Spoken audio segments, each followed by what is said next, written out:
कक्षा 9वीं के विद्यार्थियों को अध्याय 3 से आईएमपी प्रश्न बता देता हूँ। तो चलो आईएमपी प्रश्न बताता हूँ। हाँ, आईएमपी प्रश्न बताने से पहले ना इस अध्याय में जो नियम उपयोग होने वाले हैं प्रश्नों को हल करने के लिए, उन नियमों को पहले मैं बता देता हूँ। ठीक है, तो देखो पहला नियम है a का घात m गुणित a का घात n।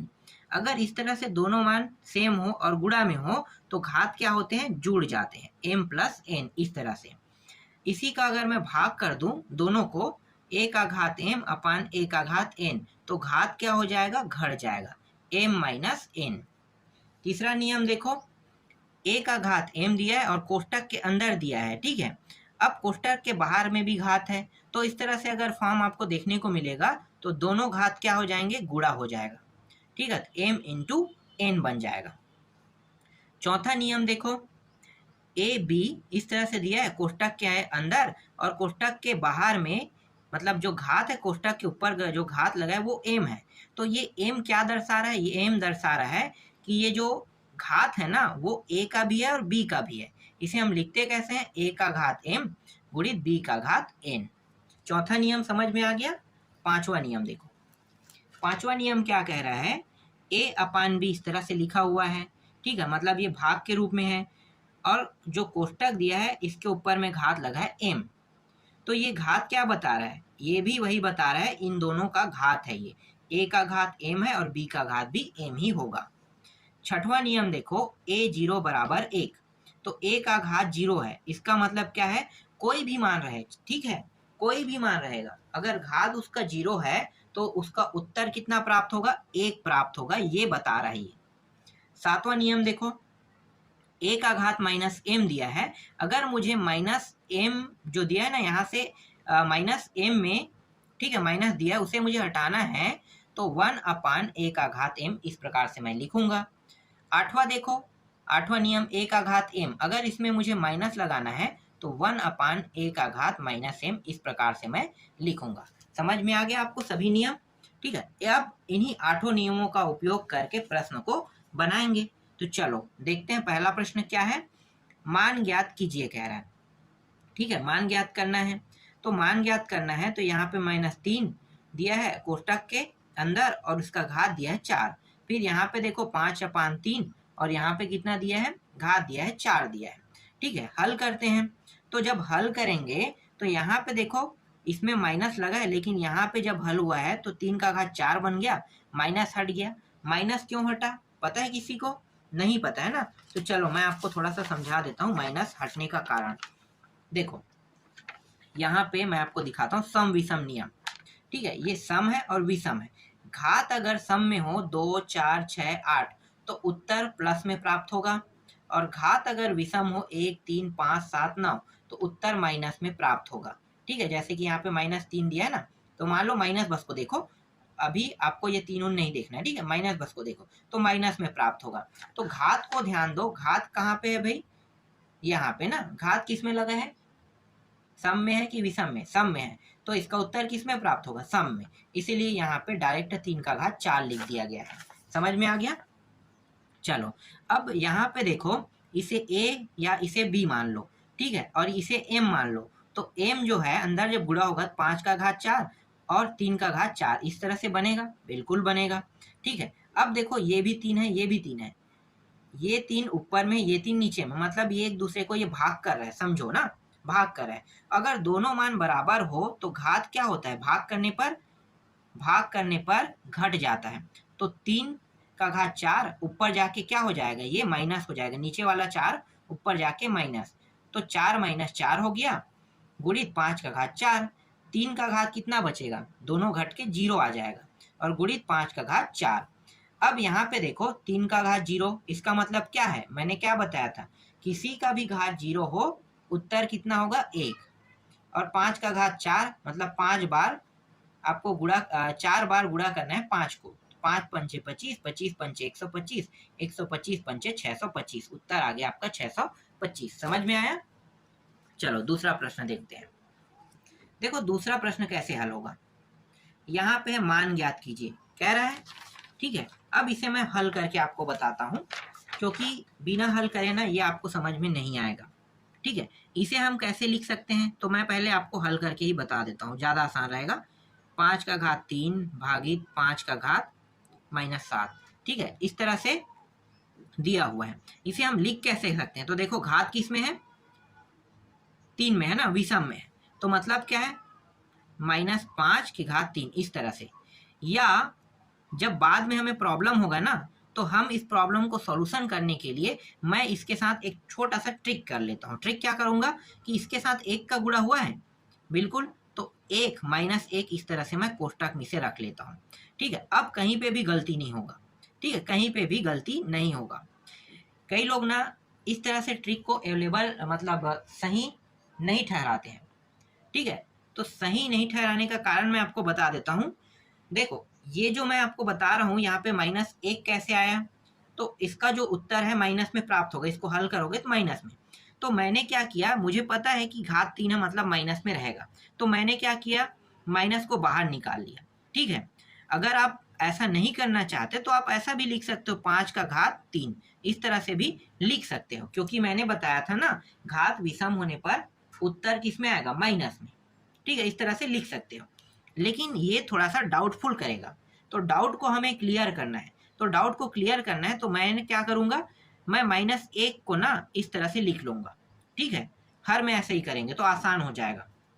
इसके बाद देखो यहाँ पे क्या है भाई, यहाँ पे दिया हुआ है 5 -7 दिया है। अब मुझे ये जो -7 दिया है, इससे मुझे माइनस को हटाना है। तो हटाने का तरीका क्या है, और ये तो भाग के रूप में है, तो पहले मैं भाग के रूप में लिख लेता हूँ।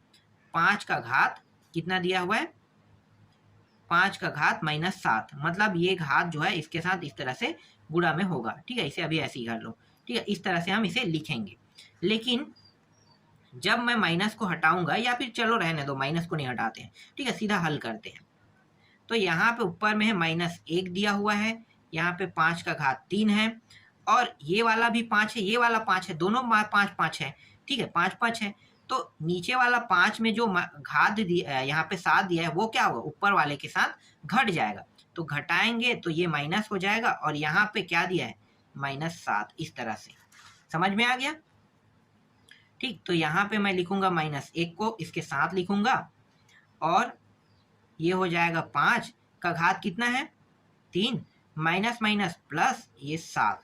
ठीक है, घटाने का मतलब ये चिन्ह से, ये इस चिन्ह से कोई लेना देना नहीं है, ये तो घात में दिया हुआ था ना यहाँ पे, इसलिए हम ले रहे हैं, लेकिन घटाएंगे तो माइनस यहाँ पे लेंगे ही लेंगे, याद रखना इस बात को।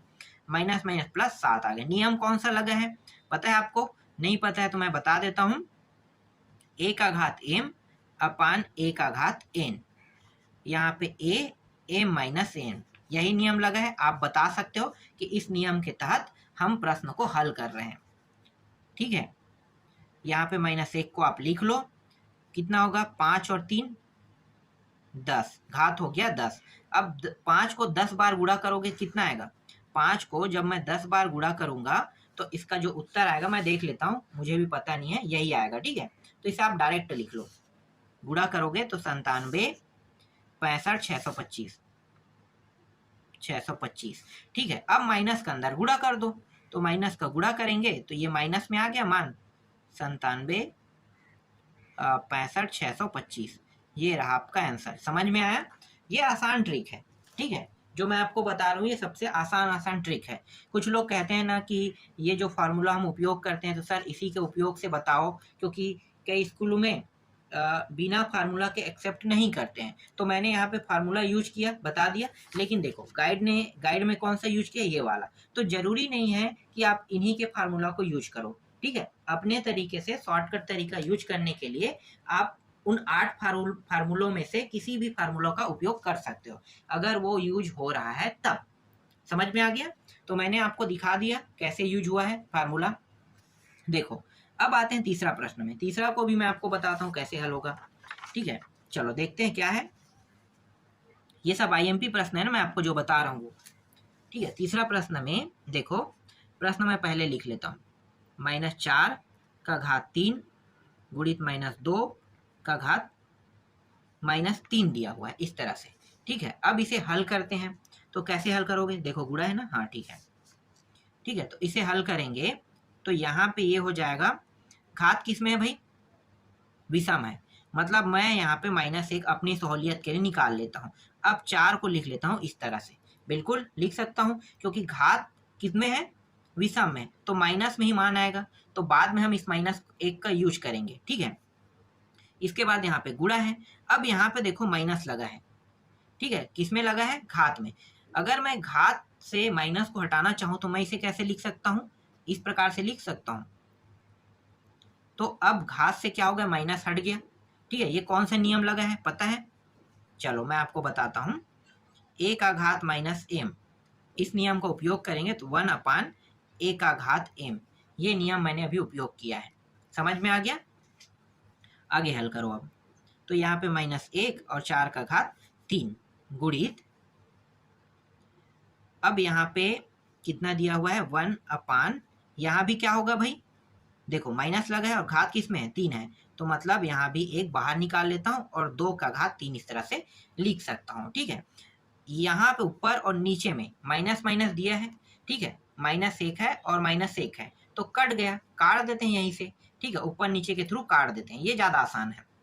नियम का मैं उपयोग कर रहा हूँ ना, कहीं पे भी मैं नियम अनयूज नहीं कर रहा हूँ, यूज कर रहा हूँ, आप लोगों को सिखा भी रहा हूँ। इसको मैं और कैसे लिख सकता हूँ, तो इसको मैं लिख सकता हूँ, देखो ये 2 का वर्ग होता है, तो 2 का वर्ग मतलब 2 हिस्सों में बांट लेता हूँ, तो घात जो है ना 2 हिस्सों में बढ़ जाएगा, मतलब आधा आधा नहीं बटेगा, घात 3 का 3 ही रहेगा, इसका घात इतना रहेगा और इसका घात भी इतना, 2 गुणित 2 कितना होगा, 4 होगा, तो 4 के घात अगर दोनों को जोड़ोगे भाई, इसका मतलब तो यही ना, इसको मैं इस तरह से लिख सकता हूँ, समझ गए, ठीक है। अब नीचे में क्या दिया है, 2 का घात 3 दिया है, यहाँ पे मैं नियम यूज कर लेता हूँ, 2 का घात 3 प्लस 3, कौन सा नियम यूज हुआ है, पता चल गया, नहीं चला है तो मैं बता देता हूँ, a का घात m प्लस a का घात m गुणित a का घात n, ठीक है, दोनों को जब गुणा करेंगे तो a का घात m प्लस n होगा, ठीक, ये रहा, यूज हो गया नियम। आगे हल करो तो 2 का घात 6 और यहाँ पे 2 का घात 3, ठीक है। अब फिर से नियम यूज होगा, क्योंकि यहाँ भी 2 यहाँ भी 2 है, घात बस क्या होगा, भाग में है, तो भाग में है तो ये इसे हम कर सकते हैं 2 का घात 6, ये घट जाएगा, भाग में रहता है तो यहाँ पे कौन सा नियम उपयोग हुआ है भाई, तो नियम हुआ है a/m/n, ठीक है, यही हुआ है, तो a का घात m माइनस n, ठीक है, इस नियम के तहत हम अभी नियम यूज कर रहे हैं ये वाला, ठीक है, तो इस नियम के तहत ये ऐसा हल होगा, तो यहाँ पे बचेगा 2 का घात कितना बचेगा 3, 2 का घात 3, 2 को 3 बार गुणा करो तो कितना होगा, 2 दूनी 4, 4 दूनी 8, तो ये रहा आपका उत्तर आ गया 8, ठीक है। कोई गलत इसे सिद्ध नहीं कर सकता ना, मैं जो बना रहा हूँ वो 100% सही है।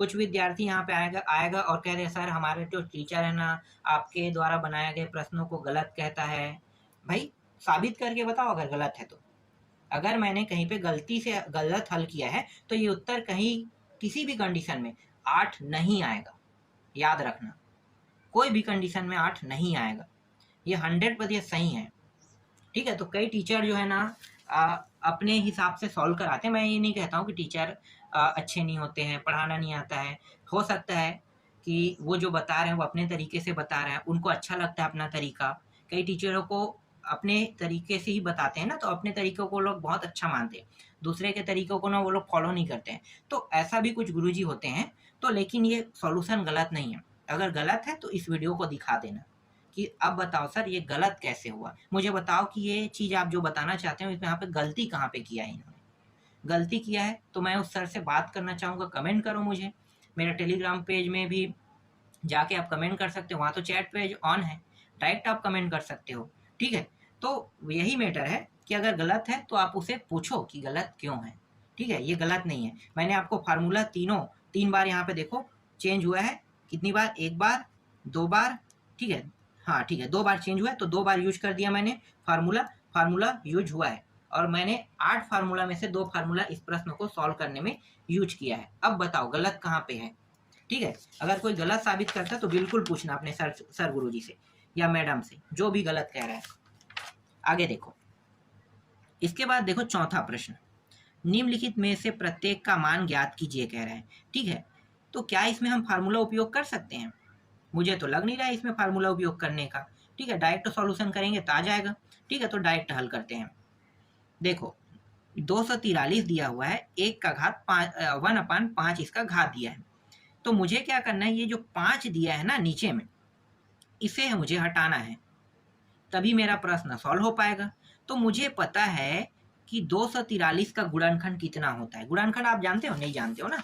मैं चलो सिखाता हूँ आप लोगों को। बहुत नया नया तरीका यूज करके दिखा रहा हूँ और ये बहुत अच्छा तरीका है, इससे आप सीख जाओगे। इसे हम कहते हैं गुणनखंड।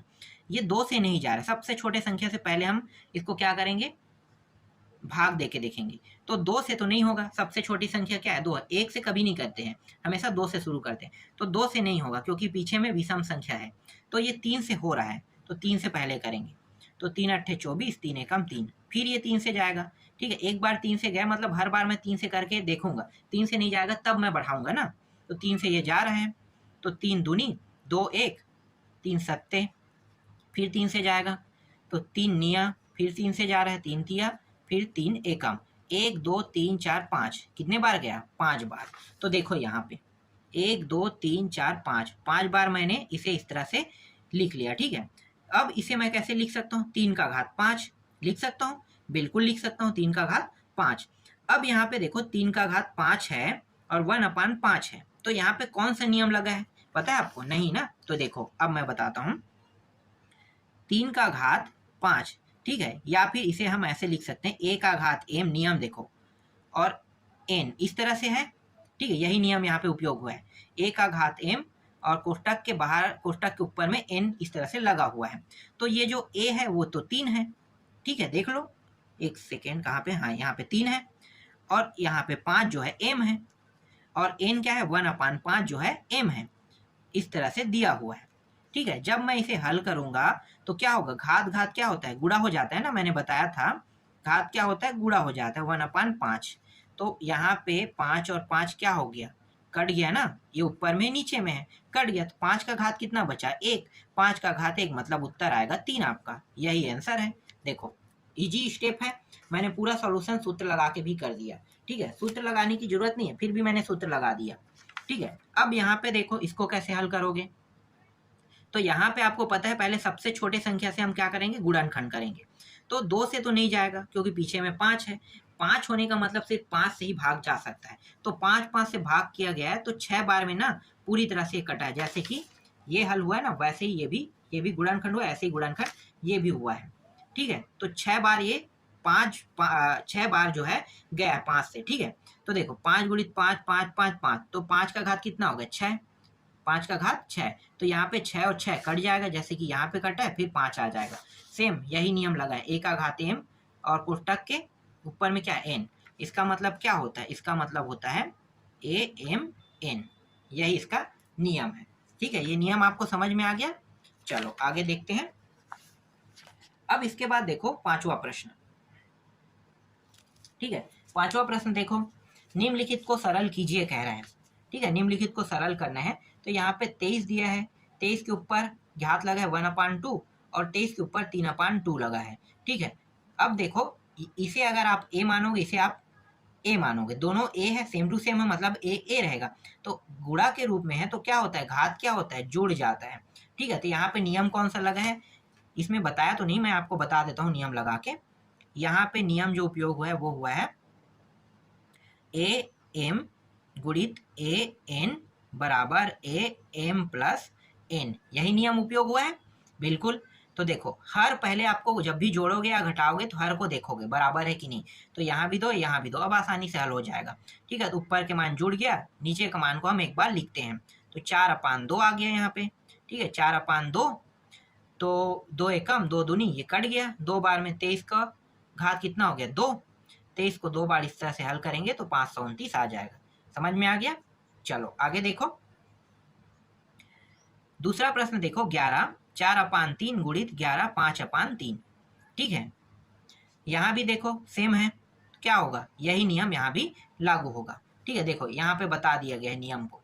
ठीक है, सेम नियम लागू हो रहा है। हर को सबसे पहले चेक करना है, हर बराबर है, हर बराबर है मतलब ऊपर के मान को आप जोड़ दो, तो 9 3, 3 से भाग दे दोगे 9 को तो कितना आएगा, 3 आएगा। तो 11 का घात 3, 11 को 3 बार इस तरह से गुणा करोगे तो 13 31 यहाँ पे आंसर आ जाएगा। ठीक है, 6वां प्रश्न देखो, अब यहाँ पे भाग किया गया है, भाग करेंगे तो क्या होगा, घात क्या हो जाता है, घट जाता है। ठीक है, भाग में घात घट जाता है। देखो यहाँ पे नियम यूज किया है m माइनस एन। ठीक है, तो बस सेम टू सेम है, घात बस को घटा देना है, उसमें जोड़े थे गुणा में, भाग में घटा देते हैं। ठीक है, दोनों का सॉल्यूशन आप देख सकते हो, आसान सॉल्यूशन है ये आएगा। और इसका भी सॉल्यूशन वैसे ही होगा, ये भी भाग में है, इसका भी उत्तर बहुत ही आसान है, ये नियम उपयोग हुआ है। ठीक है, और है क्या, बहुत सारे हैं क्या, नहीं बहुत ज्यादा नहीं है, बहुत कम है और आसान आसान प्रश्न है। देखो यहाँ पे आते हैं छठवां प्रश्न में। ठीक है, यहाँ पे आ जाओ। ठीक है, यहाँ पे देखो 6 का घात 7 है, 2 का घात 3 और 3 का घात 7 दिया है। इसे कैसे बनाओगे, तो पहले तो मैं इसे दो हिस्सों में बांट लूंगा। 6 को 6 का दो हिस्सों में बांटने का तरीका क्या है, 2 गुणित अगर मैं 3 कर दूं तो बढ़ जाएगा, बिल्कुल बढ़ जाएगा। तो देखो 2 गुणित 3 हो गया, तो ये 7 इसका भी गुणा है, इसका भी मतलब घात है, इसका भी घात है। यहाँ पे नियम कौन सा लगा है, जब इसे हम तोड़े हैं तो यहाँ पे नियम लगा है। ठीक है, आपको पता है ना कौन सा नियम है, नियम यहाँ पे ए बी वाला है। ठीक है, ये ए बी का घात एम या एन लिखो। ठीक है, तो ए का घात एम गुणित बी का घात भी एम। ठीक है, तो 2 में भी 7 रहेगा, देखो इस तरह से, 3 में भी 7 रहेगा, और नीचे में ये दिया है, इसे जैसा है वैसा उतार लेना है आपको।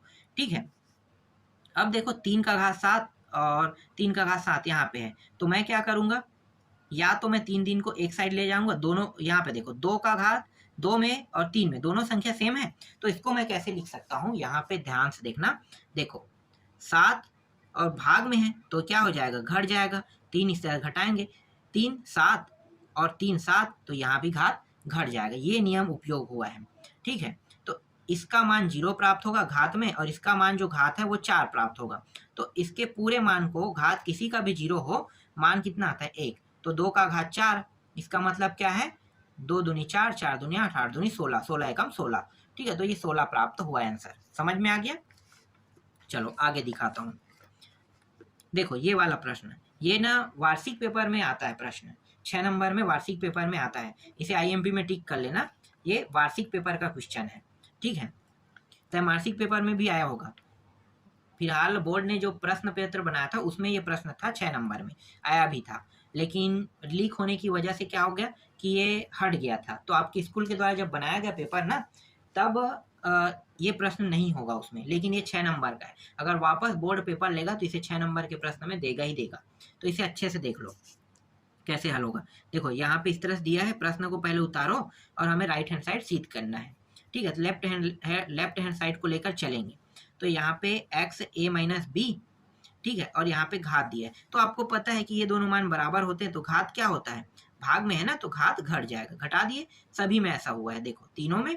ठीक है, अब क्या करेंगे, आपको पता है कि ये घात और ये भी घात है, तो एक कोष्टक के ऊपर में घात लगा है और एक कोष्टक के अंदर वाले मान में घात है ना, तो दोनों घात क्या होता है, गुणा हो जाता है।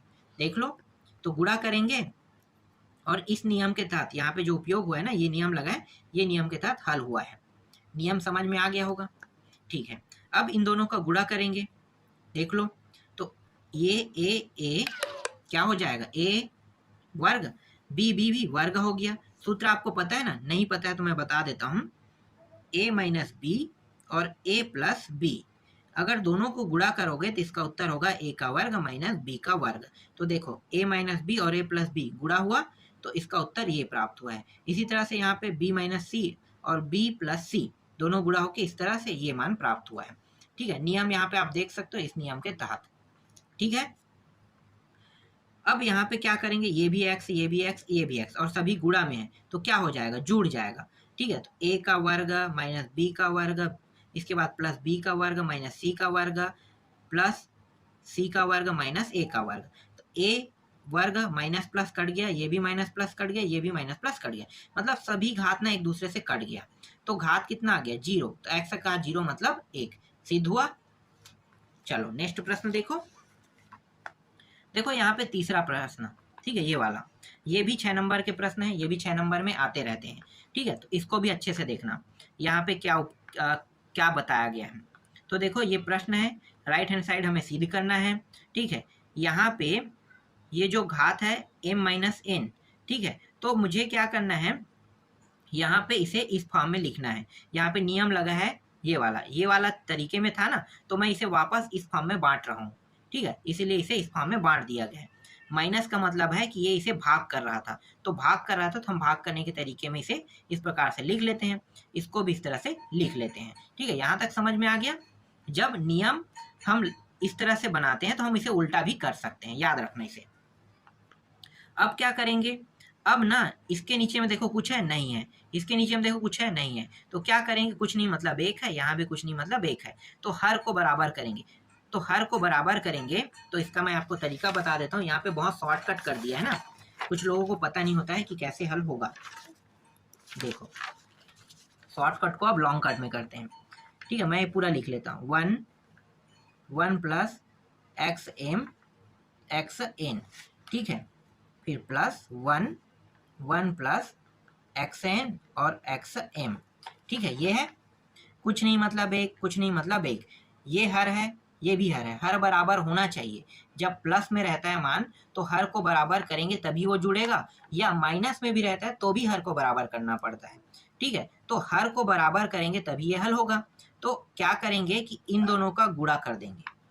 ठीक है, फिर तिर्या गुणा ये इसको गुणा करेगा और ये एक जो है इसको गुणा करेगा। तो ऊपर का मान जैसा वैसा लिख लेते हैं एक। ठीक है, ये ऊपर वाले को गुणा कर रहा है तिर्या गुणा, तो ये एक्स क्या बन गया एन।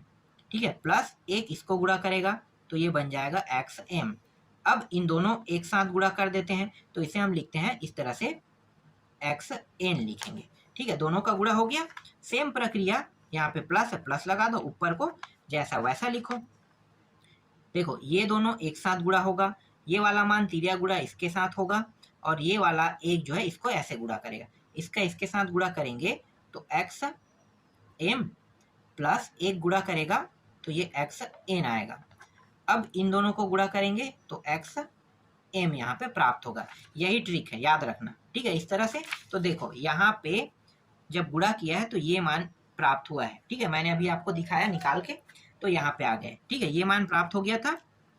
चलो आगे हल करते हैं हम। अब देखो क्या करेंगे, यहाँ पे नियम लगाएंगे, पहला दूसरा तीसरा चौथा का नियम। ठीक है, 4 पदों का नियम। 4 पदों का नियम यहाँ पे आपको दिखाई दे रहा है, नहीं दिखाई दे रहा है। ये कि ये जो n का x घात n है और x घात m ऊपर कैसे गया नहीं पता चल रहा है। अब यहाँ पे फिर से आते हैं। ठीक है, ये जो है ये दोनों एक साथ हल हो रहा था। ठीक है, और ये नीचे में है, इसका मतलब ये चौथा पद है, इसका मतलब ये तीसरा है। ये भी वैसे ही रहेगा, चौथा और ये तीसरा, और ऊपर में सबसे ऊपर में दिया मतलब ये पहला पद है, और ये भी क्या है पहला पद। तो दोनों में गायब कौन सा पद है, दूसरा पद गायब है। तो दूसरा पद गायब है मतलब ये दूसरा है, यहाँ पे कुछ नहीं मतलब एक है। एक कभी भी दिखाई नहीं देता है। ठीक है, हमेशा विलुप्त रहता है। तो हम एक को ना, जब कठिनाइयां होती है प्रश्नों को हल करने में, तो हम वापस उसे रख देते हैं, तब सहूलियत हो जाता है। तो नियम क्या कहता है, पहले और चौथे का गुणा, और ये दो दूसरा है और तीसरा का गुणा। फिर यहाँ भी वैसे ही करेंगे, पहले और चौथे का गुणा और दूसरा और तीसरे का गुणा। तो देखो पहला पद तो अपने जगह में स्टेबल रहेगा। ठीक है, एक जो है ऊपर के ऊपर में रहेगा, इसके साथ ये चौथा वाला पद ऊपर चला जाएगा इस तरह से। दूसरा में एक दिया है, एक का किसी भी संख्या के साथ गुणा करो तो वही मान प्राप्त होता है, इसीलिए ना एक को हटा दिया जाता है। ठीक है, यहाँ भी हम अगर एक का गुणा करेंगे तो ये ऊपर जाएगा तो एक्स का एम आ जाएगा, और नीचे क्या है एक्स का एम प्लस एक्स का एन। यही आपको दिखाई दे रहा होगा यहाँ पे, देखो ये रहा। ठीक है, अब देखो हर जो है बराबर है कि नहीं, क्योंकि यहाँ पे प्लस लगा है तो पहले चेक करेंगे। देखो हर दोनों का बराबर है, तो अब हम इसे ऐसे लिख सकते हैं, और ये एक दूसरे को अगर भाग करेगा तो एक मान प्राप्त होगा। आसान था प्रश्न। इसके बाद देखो ये वाला प्रश्न, इसको कैसे हल करोगे। ठीक है, दोनों में देखो क्या दिया है, 81 81 625 625, मतलब ये दोनों ए मान है, समझ लो। ठीक है, जैसे कि ये दिया है ना ए एम और ए एन, इस तरह से, तो ए मान है तो क्या होगा, घात जो है घट जाता है, घटा दो इसको, तो इस तरह से घटाओगे। ठीक है, घटाएंगे तो यहाँ पे देखो कितना बच रहा है भाई, 2/3 बचेगा। इस तरह से घात को घटाएंगे 2/3 बचेगा। ठीक है, अब मैं क्या करूँगा, यहाँ पे 3 जो है ना नीचे में दिया है उसे मुझे हटाना है। तो हटाने का एक ही तरीका है, तरीका क्या है, कि इसे 3-3 भाग में मुझे काटना है, 3-3 भाग में। तो 25 पंचे कितना होता है? 25 पंचे 125। ठीक है, आपको गुणनखंड आता है ना? नहीं आता है। चलो गुणनखंड विधि से बताता हूँ कैसे हटा सकता हूँ मैं, तरीके आपको दिखाता हूँ। देखो थोड़ा सा यहाँ पे, ठीक है, 1 मिनट, मैं इसे हटा ही देता हूँ। अब मैं आपको सिखाता हूँ गुणनखंड। ठीक है, दोनों में दिया हुआ था 625 दिया हुआ है और 81 दिया है। 625 सबसे छोटी संख्या से भाग दें, लेकिन 5 है, मतलब ये सिर्फ 5 से जाएगा। 5 एकम 5 दूनी 5 पंचे, फिर 5 से, 5 दूनी 5 पंचे, फिर 5 से जाएगा ये 5 पंचे, और फिर 5 से जाएगा 5 एकम। तो 5 5 5 5 मतलब 5 का 4 घात बनेगा। बिल्कुल। दूसरा क्या है? 81 है। 81 जो है 2 से नहीं जा सकता, 3 से जा सकता है। 3 दूनी और 3 सत्ते, फिर 3 से जाएगा, 3 निया, 3 तिया, और ये 3 एकम। तो घात कितना बन रहा है? 3 का घात 4। 1 सेकंड, 3 का घात 4 यही बनेगा। तो इसे मैं कैसे लिख सकता हूँ? 5 का घात 4, 3 का घात 4, ऐसे लिख सकता हूँ। और बाहर में घात क्या दिया हुआ था? बाहर में घात दिया हुआ था 2/3। ये जो 2/3 जो घात है ना, ये इन दोनों का घात है। ठीक, इसका भी है, इसका भी। तो इसको मैं अगर अंदर ले आता हूँ तो 5 का घात 4 गुणित 2 का घात 3, इसको भी वैसे ही करो, 3 का घात 4 गुणित 2 का घात 3, यही होगा। बिल्कुल। इन दोनों को गुणा कर दो तो 4 दूनी 8, और ये कितना हो जाएगा? 3। ठीक है, ये होगा। और नीचे वाला देखो, ये हो जाएगा 3 का घात 4 दूनी 8/3, ये हो जाएगा। अब मैं इसे बाहर निकाल लेता हूँ। ठीक है, दोनों से क्या कर सकता हूँ? बाहर निकाल सकता हूँ। तो यहाँ पे 5/3 बस को ऐसे करता हूँ, कोष्टक ले लेता हूँ और 8/3 ले लेता हूँ, और यही क्या है? इसका उत्तर है। ठीक, आसान हो गया। जब मैं इसे अंदर ले जा सकता हूँ तो मैं बाहर भी ला सकता हूँ। तो सॉल्व करके देखो, ये इसका उत्तर हो गया। सरल कर लिए, देख लो, ये यहाँ। ठीक है, इस तरह से उत्तर प्राप्त हो गया ना। बस ये आसान तरीका है, बहुत ईजी वे पे। यहाँ पे देखो, ये भी सेम हल होगा। ठीक है, तो इसका सॉल्यूशन यहाँ पे दिया हुआ है, पूरा उत्तर देख लो। ये वाला प्रश्न जब हल करोगे तो इसका उत्तर ये आएगा। ठीक है, इसके बाद देखो छठवां प्रश्न। छठवां प्रश्न में 81, 64, 512 दिया हुआ है। इसको हल कैसे करते हैं? देखो इस प्रश्न को आरोही क्रम में लिखिए कह रहा है। ठीक है, आरोही क्रम का मतलब आपको पता है। ठीक है, क्या बताना है भाई? सबसे छोटे से बढ़ते क्रम में लिखना है। ठीक है, बढ़ते क्रम, आरोही का मतलब होता है, याद रखना, बढ़ते क्रम। क्रम मतलब क्रम में जैसे आप खड़े होते हैं ना, सबसे छोटा पहले, फिर उससे बड़ा, फिर उससे बड़ा, फिर उससे बड़ा, उससे बड़ा, इसी को हम कहते हैं बढ़ते क्रम। ठीक है, तो आरोही क्रम में कैसे लिखेंगे, कैसे पता चलेगा? जब मैं इसका गुणनखंड करूंगा। ठीक है, गुणनखंड, बिना गुणनखंड करे आप नहीं बता सकते। तो इसके लिए कई तरीके हैं सॉल्व करने का, लेकिन मैं आपको बताने वाला हूँ गुणनखंड तरीका बताने वाला हूँ। चलो, सबसे आसान तरीका है गुणनखंड। ठीक है, गुणनखंड, पहले गुणनखंड कर लेते हैं। किसका करेंगे? 81 का पहले करते हैं। 81 का गुणनखंड तो पता है कि 81 जो है सिर्फ 3 से ही भाग जा सकता है। तो 3 से करेंगे 27 बार जाएगा, फिर 3 से करेंगे 9 बार जाएगा, फिर 3 से करेंगे कितने बार जाएगा भैया? 3 बार, और फिर 3 से करेंगे 1 बार जाएगा। तो 3 कितने बार गया? देखो 4 बार। ठीक है, तो यहाँ पे मैं नीचे में लिख लेता हूँ 3 गुणित 3 गुणित 3 गुणित 3, इस तरह से। और ये किसके अंदर है? अंडर रूट के अंदर है। ठीक है, आगे देखो, पहले हम इसे सिंपल कर लेते हैं। ठीक है, ये कितने से जा सकता है? 2 से।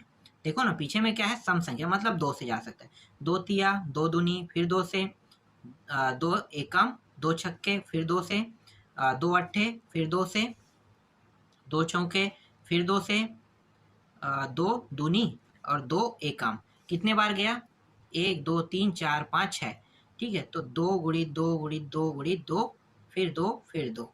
ठीक है, इस तरह से 6 बार इसे हमने किया। समझ में आ गया? चलो आगे देखो, अब क्या है? 512 दिया हुआ है।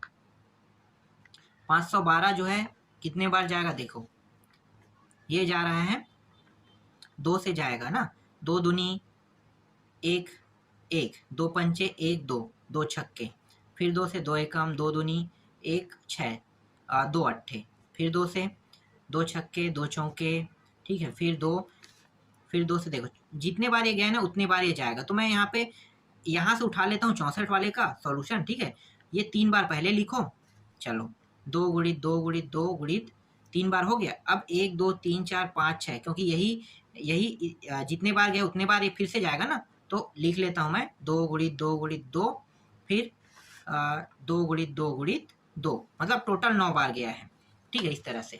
और इसको भी आपको लिखना है अंडर रूट के अंदर, ठीक है। अब यहाँ पे देखो क्या दिया है, यहाँ पे कुछ नहीं दिया है ना, जैसे यहाँ पे 3 दिया है, यहाँ पे 9 दिया है, यहाँ पे क्या दिया है, कुछ नहीं, मतलब यहाँ पे 2 है। तो मुझे क्या करना है, 2 का जोड़ा बनाना है इसे। कितने का जोड़ा, 2 का। तो देखो 2 का एक जोड़ा बन गया, 2 का दूसरा जोड़ा बन गया, इस जोड़े से 3 बाहर हुआ और इस जोड़े से 3 बाहर हुआ। जब भी जोड़ा बनेगा, ठीक है, उससे हमें संख्या को निकालना है, एक एक संख्या को। तो इस जोड़े से मैंने एक संख्या को निकाला, इस जोड़े से एक संख्या को, ठीक है। तो ये पूरा अंडर रूट से बाहर आ गया, तो इसका उत्तर कितना आया, 9 आ गया, ठीक है। देखो इसका उत्तर 9 आ गया। कौन बड़ा है अभी पता चल जाएगा। अब देखो यहाँ पे क्या है, 3 दिया है, मतलब 3 3 का जोड़ा बनाना है हमें। 3 का ये एक जोड़ा और 3 का ये दूसरा जोड़ा। कितना बाहर निकलेगा, इस जोड़े से 2 बाहर निकला और इस जोड़े से 2 बाहर निकला, तो दोनों का हल कितना होगा, 4 होगा, ठीक है, 4 हो गया।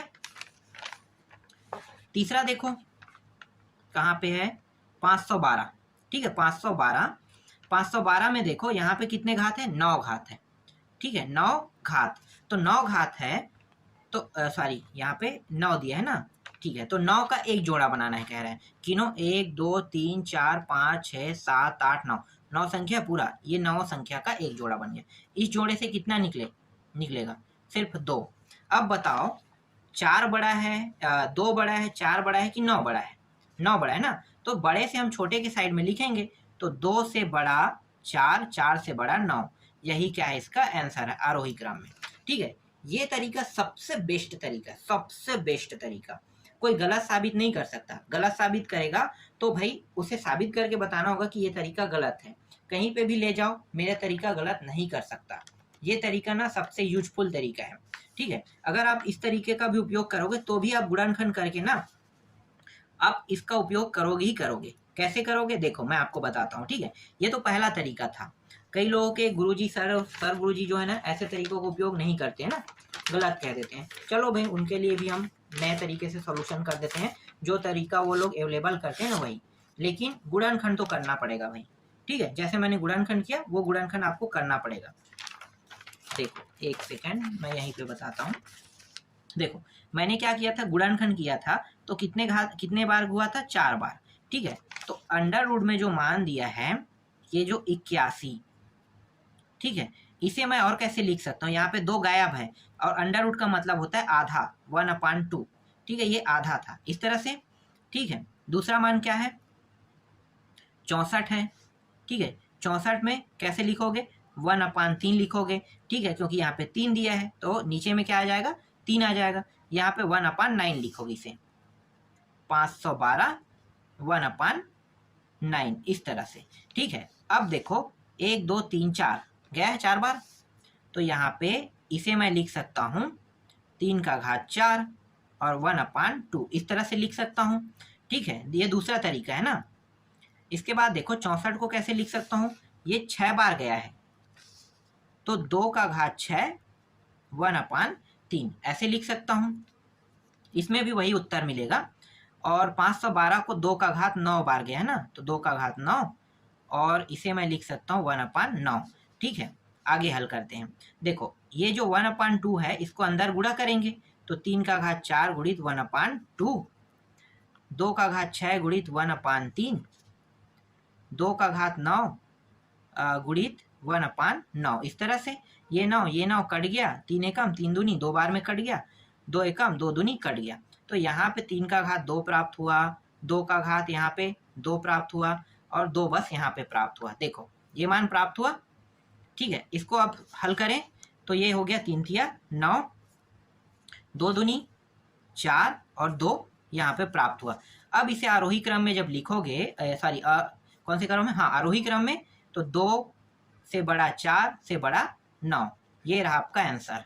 देख लो, आपके सर गुरुजी ने अगर इस तरीके को भी यूज कर रहे हैं तो आप इसी तरीके से हल कर सकते हो, पर गलत दोनों तरीका नहीं है। मेरे पास बहुत सारे तरीके हैं एक गणित के सवाल को हल करने का, ठीक है। तरीके जिनके पास ज़्यादा होते हैं ना, वो कोई भी प्रश्न को कभी भी किसी भी विधि से हल कर सकता है, और मेरा काम है सिर्फ सबसे आसान बनाना, ना कि किसी टॉपिक को कठिन करना। तो हो सकता है आपके सर गुरुजी ऐसे तरीके का यूज करते होंगे कि इस तरीके से मुझे समझाओ, ठीक है, लेकिन ये आम लाइफ में ना काम नहीं आता है। जो सबसे सही तरीका होता है, जो सबसे सरल तरीका होता है, जो आपको समझ में आ जाए, वही ना आम जिंदगी में काम आएगा। जब आप बड़े हो जाओगे और कंपटीशन की तैयारी करोगे, तो आपको सबसे अच्छा तरीका ही आपको सबसे बेस्ट बनाएगा या उन चीज़ों को हासिल करने में मदद करेगा, ठीक है। इसीलिए मैं आपको बता रहा हूँ कि ऐसे तरीकों का उपयोग करना सीखो जो सबसे अच्छा हो। अब यहाँ पे देखो, 2 तरीके से मैंने हल करके इस प्रश्न को बना दिया। अब आपको क्या करना है, इस प्रश्न को भी मेरे उन्हीं दोनों तरीके का उपयोग करके आपको बनाना है, ये 7वां प्रश्न को, ठीक है। बना लोगे, बिल्कुल बन जाएगा, मुझे ऐसा नहीं लगता है कि आप लोगों से नहीं बनेगा, ठीक है। क्या करना है पता चल गया है, ठीक है। आगे दिखाता हूँ, एक और प्रश्न है, इसको भी बना के देखना। उत्तर अब बताने की जरूरत नहीं है, मैंने 2 तरीके बताए और दोनों तरीके सबसे ऑथेंटिक तरीका है। और ये 8वां प्रश्न है, यहाँ पे देखो, इसको भी बना के देखना, बहुत आसान प्रश्न है, पता चल जाएगा, ठीक है। ठीक, किसमें करना है, यहाँ पे अवरोही क्रम। मतलब अवरोही क्रम का मतलब क्या होता है, सबसे बड़ा पहले लिखते हैं, उसके बाद उससे छोटा, फिर उससे छोटा, यही होता है ना, ठीक है। तो आप इन्हीं तरीकों का उपयोग करके बना के देखना, जो मैंने बताया अगर उसी तरीके से बनाओगे तो 100% आपका जो प्रश्न है ना, उसका उत्तर सही आएगा।